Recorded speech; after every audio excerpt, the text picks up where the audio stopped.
Welcome all of you. आप सभी का स्वागत है आपके इस YouTube channel A D Singh physics के अंदर। हमने न्यूक्लियर को स्टार्ट किया है। इस लेक्चर को स्टार्ट करने से पहले मैं आपसे दो बातें शेयर करना चाहता हूँ। आप इस वीडियो को अंत तक जरूर देखिएगा और हमारे इस चैनल पर यदि आप नए हैं तो चैनल को सब्सक्राइब कर लें, बेल आइकन को प्रेस कर लें ताकि आने वाली सारी वीडियो का नोटिफिकेशन आप तक पहुँच पाए। हमने बीएससी से संबंधित संपूर्ण फिजिक्स का पाठ्यक्रम आपके इस यूट्यूब चैनल पर उपलब्ध किया है।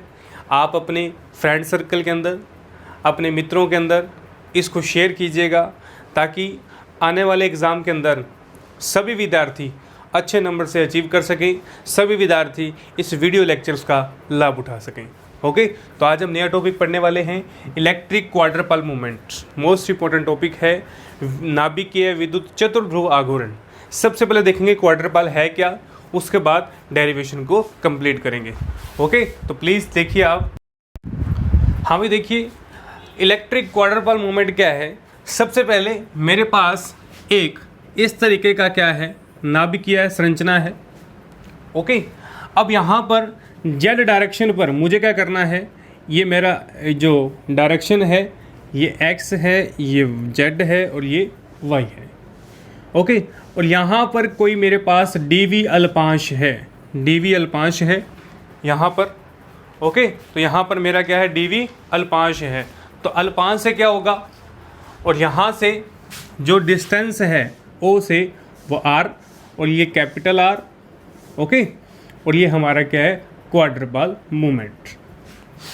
अब क्वाड्रपल का मतलब क्या है, चतुर्ध्रुव, यानी जिसके चार क्या हो, ध्रुव हो, हम उसको क्या कहते हैं, चतुर्ध्रुव आघूर्ण कहा जाता है। ओके, जिसके चार क्या हो, ध्रुव हो। तो यहाँ इसको y मान लीजिए आप और यहाँ z मान लीजिए, क्योंकि हमने z डायरेक्शन पर निकालना है। सबसे पहले क्या लिखेंगे अपन, सबसे पहले जो लिखेंगे a आवेश वितरण है, a एक आवेश वितरण। अब देखिए, जो भी हमने यहाँ पर एक डायग्रामेटिक संरचना बनाई है, अब इस संरचना के अंदर देखिए सबसे पहले एक गोला है, वहाँ पर मैंने डीवी अल्पांश लिया है। मान लीजिए मेरे पास एक डीवी अल्पांश है इस तरीके से।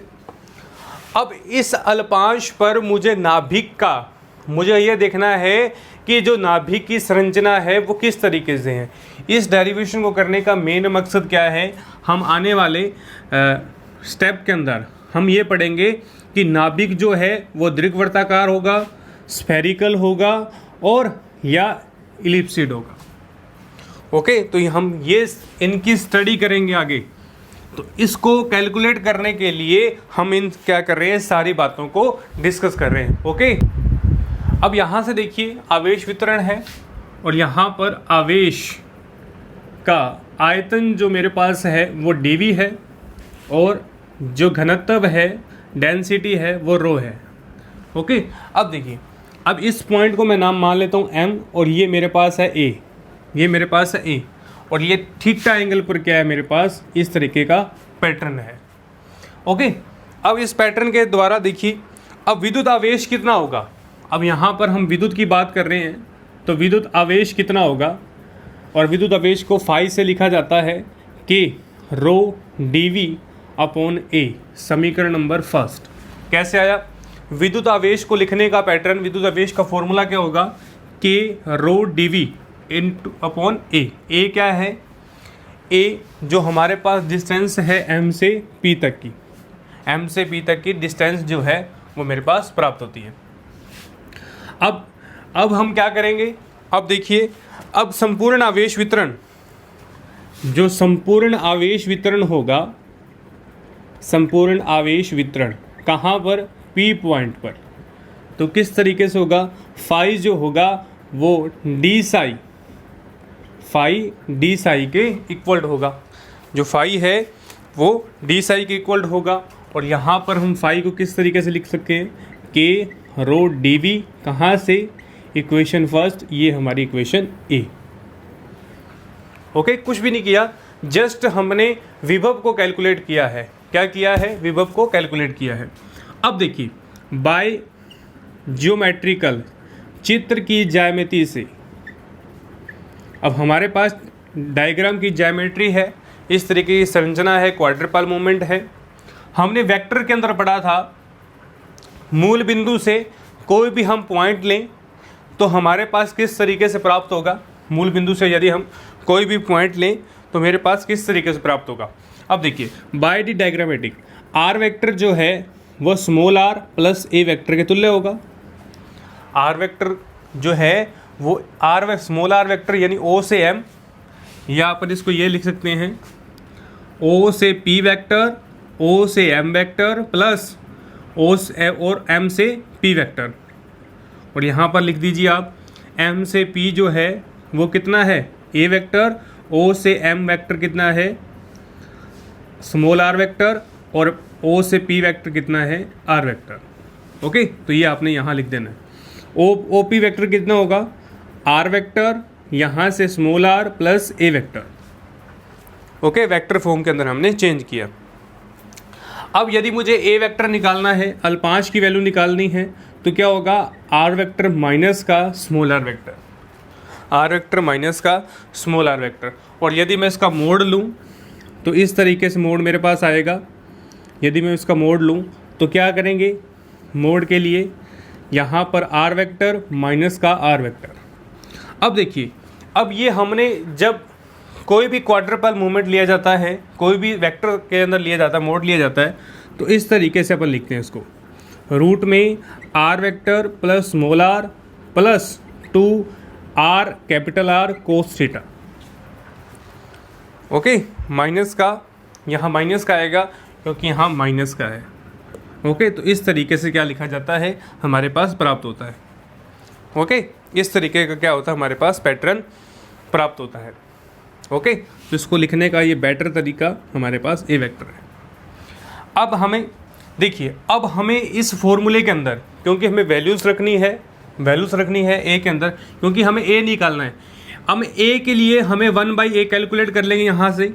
यदि मैं 1/a की वैल्यू यहाँ रख दूँ और इंटीग्रेशन कर दूँ तो मेरे पास फाई आएगा, कौन सा, विद्युत चतुर्ध्रुव आघूर्ण। ओके, तो मेरे पास फाई की वैल्यू आ जाएगी। अब इसको देखिए, अब 1/a निकालना है तो ये भी अपॉन के अंदर जाएगा। क्या करेंगे यहाँ पर r square small r minus का 2r small r cos theta 1/2। Root को 1/2 लिख सकता हूँ। ओके, रूट को क्या लिख सकता हूँ 1/2। ओके, आगे देखिए प्लीज़, 1/a क्या होगा यहाँ से। अब 1/a है, ये हाफ ऊपर जाएगा। यदि मैं आर कॉमन ले लूँ, यहाँ से आर स्क्वायर कॉमन ले लूँ तो मेरे पास क्या पैटर्न बचेगा। देखिए आप, यदि मैं आर स्क्वायर कॉमन ले लूँ तो 1 plus r vector 1 plus r square upon r square minus का 2r cos theta. Okay, 2r cos theta. Okay, तो यहाँ से इस पूरे पैटर्न को मैं आर स्क्वायर से कॉमन ले लेता हूँ, इस पूरे पैटर्न को, ये मेरे पास आ गई वैल्यूज, और ये हाफ ऑलरेडी मेरे पास चल रहा है। ओके, ये आर मेरे पास क्या है ऑलरेडी चल ही रहा है। ओके, ऐसा क्यों किया गया, क्योंकि हमें क्या करना है 1/2 की पावर को सोल्व करना है। आगे देखिए आप किस तरीके से करेंगे। 1/a क्या आ जाएगा 1/a। अब इसके ऊपर क्या था, हाफ था, हाफ कॉमन लिया है तो इसके ऊपर भी हाफ है, तो r की पावर हाफ। ओके, और यहाँ पर इन मल्टीप्लाई के अंदर क्या है 1 प्लस आर स्क्वायर माइनस का 2r cos theta upon r square की पावर हाफ। ये r कैंसिल हो जाएगा, यहाँ से a कैंसिल 1/r आ गया। अब देखिए, अब इस पावर को मैं ऊपर लेके जा रहा हूँ, 1 plus r square 2r cos theta upon capital R की स्क्वायर माइनस का हाफ। ओके, यहाँ तक मैंने वैल्यूज़ को कंसिडर किया। हमें चाहिए क्या, हमें 1/a की वैल्यू चाहिए। किसकी चाहिए 1/a की वैल्यू। ओके, अब देखिए 1/a की वैल्यू चाहिए, 1/a को हमने कैलकुलेट करना है। अब पावर को खोलने का तरीका क्या होगा, देखिए 1/a 1/r। अब इसको खोलने का तरीका देखिए, अब पावर के अंदर माइनस हाफ है, 1 प्लस एक्स क्या होगा, फॉर्मूला देखिए 1 प्लस एक्स माइनस का हाफ, तो इसको खोलने का पैटर्न क्या होगा मेरे पास, 1 माइनस का हाफ यानी एक्स, ओके, माइनस का 3/2 एक्स, ओके, माइनस का 3/2 x, okay, plus so on, plus क्या आएगा मेरे पास, सो ऑन, ओके। तो ये हमारे पास फॉर्मूला होता है। तो यहाँ पुट कीजिए आप, क्या आएगा, 1 minus half r square minus 2r cos theta upon capital r की स्क्वायर। यहाँ माइनस का हाफ प्लस का हाफ माइनस का 3/2 माइनस का हाफ, और यहाँ क्या आ जाएगा मेरे पास, यहाँ क्या आ जाएगा, देखिए आप, r square minus 2 capital r cos theta upon are square, okay. तो ये मेरे पास आ गया pattern, plus so on, plus so on. तो ये हमने 2 तक कैलकुलेट कर लेंगे, 2 तक की वैल्यू को कैलकुलेट कर लेंगे, ओके। अब 1/r क्या है, एज इट इज़ बाहर, 1/r एज इट इज़ बाहर। अब 1 माइनस का 1 पड़ा है, अब इसको सोल्व करना, देखिए आप, हाफ आर स्क्वेयर माइनस 1, अब हाफ का मल्टीप्लाई इधर भी है, अब कैलकुलेशन करेंगे, 1/2 को बाहर लीजिए, 1/2 are square upon are square, और यहाँ से 1/2 are square upon are square, ये कैंसिल, ओके, ये कैंसिल हो गया मेरे पास क्या बना, R cos theta upon are, plus का R cos theta upon R, okay. तो ये मेरे पास बना पैटर्न, प्लस यहाँ पर क्या बनेगा, 1/2 are square plus 1/r r square plus capital r square, okay, r square plus capital r square, ये कैंसिल हो जाएगा। आप इसको खोलेंगे ना, आप जब इसको पैटर्न करेंगे तब इस तरीके से हमारे पास आएगा, ओके। तो क्या आएगा, 1 माइनस का 1 plus 3 cos square theta plus so on, plus क्या आ जाएगा, सो ऑन। हमने 2 ही स्टेप लेने हैं, ज़्यादा स्टेप नहीं लेने हमने। तो ये हमारे पास बन गया फंक्शन। तो क्या आएगा यहाँ से, 1/a 1/r, 1 plus r cos theta upon r, r square 2r square 3 cos square theta minus 1 plus so on, okay. समीकरण नंबर बी, समीकरण नंबर बी मेरे पास क्या हुई, प्राप्त हुई, समीकरण नंबर बी मेरे पास एज इट इज प्राप्त हुई, ओके। अब क्या करेंगे, समीकरण बी का मान समीकरण 1 में रखने पर, समीकरण बी का मान ए में पुट करने पर, कीजिए आप पुट, फाई आ गया। अब क्या रखना था, के रो डी वी, और वहाँ पर 1/r 1 plus r cos theta upon are plus r square upon capital r square 3 cos square theta minus 1, okay. तो ये हमारे पास बन गई समीकरण नंबर सी। क्या बन गई मेरे पास, समीकरण नंबर सी मेरे पास एज इट इज़ बन गई, ओके। तो यहाँ तक हमने क्या किया है, वैल्यू को कैलकुलेट किया है, कुछ भी नहीं किया, जस्ट हमने 1/a कहाँ से यहाँ तक पुट करने के लिए वैल्यूज़ को निकाला। हमारा जो 60% डेरिवेशन है वो यहाँ से क्या होता है, कंप्लीट होता है, ओके। अब यहाँ से देखिए, अब क्या करेंगे इसको, अब इस डायग्राम की कोई आवश्यकता नहीं है हमें। अब देखिए, अब हम इसको सेपरेशन करते हैं फाई को। अब फाई जो है वो phi naught, phi 1, phi 2, phi 3 so on, ये हम यहाँ तक लिख सकते हैं। अब इसको अलग कीजिए आप, के rho D we 1/r into 1, क्या आएगा, फाई नोट, क्या आ जाएगा मेरे पास, के इंटीग्रेशन के अंदर rho D V upon R, okay, के rho D V upon R 1 के अंदर। तो ये मेरे पास क्या बना, समीकरण नंबर पॉइंट फर्स्ट 1 निकालेंगे, क्या आएगा, के रो 1/r आर, क्या आ जाएगा यहाँ से, के रो डी वी, और यहाँ से 1/r, आर और आर स्क्वेयर, यहाँ आर कोस थीटा, समीकरण नंबर सेकंड। फाई थर्ड निकाले, फाई सेकंड निकाले, क्या आएगा यहाँ से, के रो डी वी, कुछ नहीं किया, सिर्फ अंदर मल्टीप्लाई कर रहे हैं और कोई अलग से क्रिया नहीं की है यहाँ पर, ओके। क्या आ जाएगा मेरे पास, के रो यहाँ डी वी, और यहाँ पर क्या आ जाएगा, आर और आर क्यूब, ये आर आ गया, यहाँ आर स्क्वेयर आ गया, और यहाँ से 3 कोस स्क्वायर थीटा माइनस 1, ये डीवी, और ये समीकरण नंबर 3 क्या बनी, समीकरण नंबर 3 हमारे पास एज इट इज प्राप्त हुई।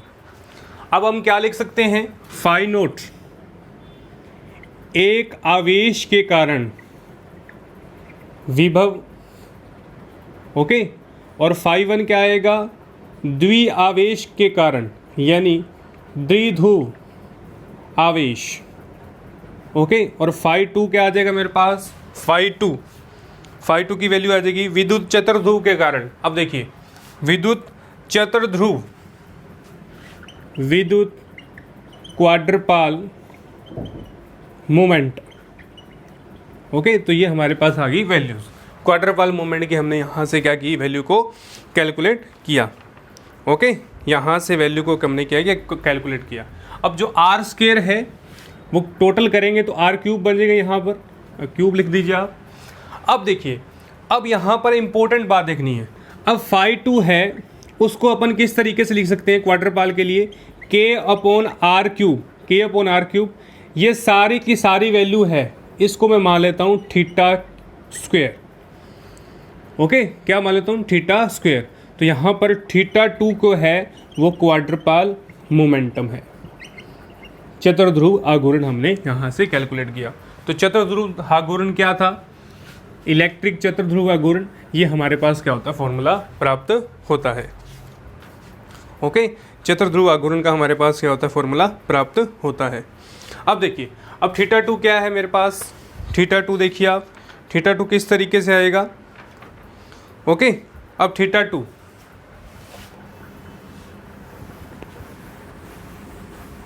मुश्किल नहीं है, बस जस्ट हमने सिर्फ इक्वेशंस को लिखा है।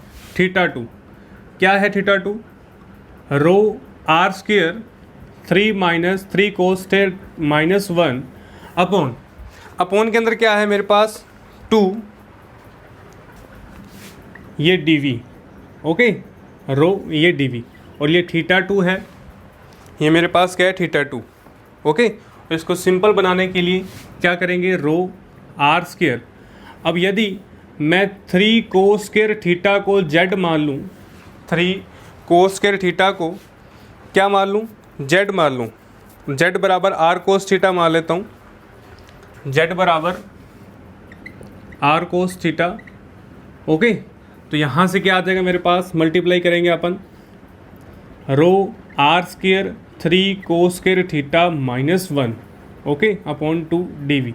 तो यहाँ से मेरे पास आ जाएगी value 3 Z square minus 1 D V upon 2, Z square minus R आएगा यहाँ पर क्योंकि हमने मल्टीप्लाई किया है, Z square minus R square, ये मेरे पास आ जाएगा क्वाड्रपाल की वैल्यूज़। और यहाँ तक हमें क्या करना था, कैलकुलेट करना था, यहाँ तक हमें क्या करना था, कैलकुलेट करना था। हमने वैल्यूज़ को हमने कैलकुलेट करी है, ओके। तो इलेक्ट्रिक क्वाड्रपाल मूवमेंट क्या है, इलेक्ट्रिक क्वाड्रपाल आघूर्ण क्या है, यदि हम क्या कैलकुलेट करें, किसी सरफेस के अंदर, किसी गोले के अंदर एक अल्पांश मान लिया जाए, डीवी अल्पांश, उसके रिस्पेक्ट हम क्या करें, डेंसिटी कैलकुलेट करें, क्या करें, आवेश कैलकुलेट करें। तो जो पहले वाला होगा एक आवेश के कारण, सेकंड वाला फर्स्ट आवेश, थर्ड वाला विद्युत क्वाड्रपाल मूवमेंट हमारे पास होगा। अब यहाँ पर कंडीशन देखिए आप, अब हम चाहते हैं कि जो नाभिक है, जो न्यूक्लियस है, उसकी शेप क्या है, उसकी शेप क्या है। फर्स्ट ऑफ ऑल हमारे पास एक क्वेश्चन होगा कि इसकी शेप क्या है, उसकी जो संरचना है, उसकी स्ट्रक्चर क्या होगी। देखिए आप, यदि मेरे पास यहाँ 3 है, यदि मेरे पास 3 Z square equals to r square करें, 3 Z square equals to r square करता हूँ, फर्स्ट कंडीशन, केस फर्स्ट, तो थीटा 2 कितना आएगा मेरे पास, रो ये 0, ये डीवी और यहाँ 2, यानी यहाँ पर जो चतुर्ध्रुव आघूर्ण आता है वो 0 आता है। कहने का मतलब यदि मैं इसकी शेप, 3 तरीके की शेप हमारे पास है। फर्स्ट देखिए आप, अब यहाँ पर फर्स्ट जो है वो गोलाकार संरचना है, सेकंड जो है वो इस तरीके से है, थर्ड जो है वो द्विध्रुव आघूर्ण, यानी हम कहते हैं, क्या कहेंगे यहाँ से, जो मेरे पास वैल्यूज़ आएंगी वो इस तरीके से इलिप्सॉइड। ओके, अब फर्स्ट के अंदर यदि जीरो है तो जीरो का मतलब ओरिजिन पॉइंट है, यहाँ पर जीरो का मतलब ओरिजिन पॉइंट है। क्या होगा, यह गोले की तरह व्यवहार नहीं करेगा, यह गोले की तरह व्यवहार नहीं करेगा।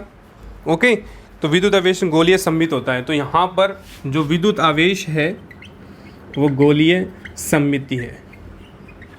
सेकंड की बात करें, यदि 3z² बड़ा हो r² से, यानी 3z² है, रेडियस कम हो और यहाँ पर क्या हो, एरिया ज़्यादा हो, रेडियस कम और क्वाड्रपाल ज़्यादा हो, तो क्या होगा, यह कौन सी शेप के अंदर होगा, यह है मेरे पास इलिप्सॉइड। क्या होगा, यहाँ पर मेरे पास कौन सी होगी, स्पेरिकल द्विघाक्ष स्पेस के अंदर होगा। ओके, और थर्ड इक्वेशन करें, यानी 3z² छोटा हो r² से। अब छोटा होगा तो छोटे पर वैल्यू किस तरीके से कैलकुलेट होगी, यदि ये मान छोटा होगा, अब छोटे होने से यहाँ पर हम निम्न प्रकार से कैलकुलेशन कर सकेंगे।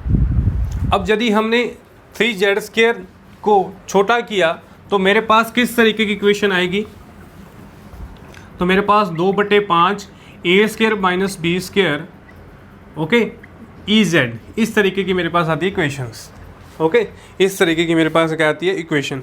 अब क्या करेंगे, अब देखिए 2/5 a² - b², यदि a² + b² से डिवाइड a² + d² से क्या करूं, मल्टीप्लाई करूं, तो मेरे पास किस तरीके से प्राप्त होगा, अब ये ऊपर क्या हो जाएगा, a - b और यहाँ a² + b²। ओके, तो मेरे पास इस तरीके की क्या आ जाएगी, इक्वेशन आ जाएगी, इस तरीके की इक्वेशंस मेरे पास प्राप्त हो जाएगी। ओके, तो यहाँ से मेरे पास क्या आ गया, 2/5। अब दोनों से मल्टीप्लाई करेंगे, मल्टीप्लाई करते ही a² + b², okay, EZ, a² + b² क्या आ जाएगा, EZ, जो हमारे पास वैल्यू आ जाएगी। ओके, अब देखिए, अब इसकी वैल्यू को कैलकुलेट करने के लिए 2/5 EZ a² + b², अब ये किसकी वैल्यू है, जहाँ पर क्या हो, 3z² छोटा हो r² से, 3z² छोटा हो r² से। और हम यहाँ से क्या कह सकते हैं, हम यहाँ से कह सकते हैं कि जो वैल्यूज़ हैं वो r के इक्वल्ड हैं। कहने का मतलब जो r² से हैं, मेरे पास जो r² की वैल्यू है वो Q0 के इस तरीके से हमारे पास प्राप्त होती है। ओके, इस तरीके से हमारे पास क्या होगी, प्राप्त होगी। यानी कहने का मतलब जो मेरे पास क्वाड्रपाल मूवमेंट आएगा वो a² + b²/2 के इक्वल आएगा। और हम यहाँ कह सकते हैं कि गोला ना होकर जो नाभिक जो है गोला ना होकर दीर्घवृत्ताकार होता है। ओके, गोला ना होकर दीर्घवृत्ताकार होता है। ओके, तो बहुत सिंपल टॉपिक था, मुश्किल नहीं है। ओके, स्टेप बाय स्टेप चलना है, इंपॉर्टेंट टॉपिक है, एग्जाम में डायरेक्ट पूछा जाता है। ओके, तो आज के लेक्चर में सिर्फ इतना ही।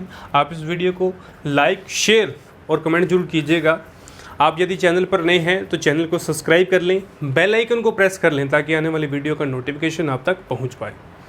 ओके, तो आप इस लेक्चर्स को ज़्यादा से ज़्यादा शेयर कीजिएगा, अंत तक जरूर देखिएगा आप, और आपके फ्रेंड सर्कल के अंदर सभी मित्रों को ये वीडियो पहुंचा दीजिएगा, क्योंकि आने वाले एग्ज़ाम के अंदर उन सभी विद्यार्थियों को इस वीडियो लेक्चर की मदद से आने वाले एग्ज़ाम में बेनिफिट उठा सके।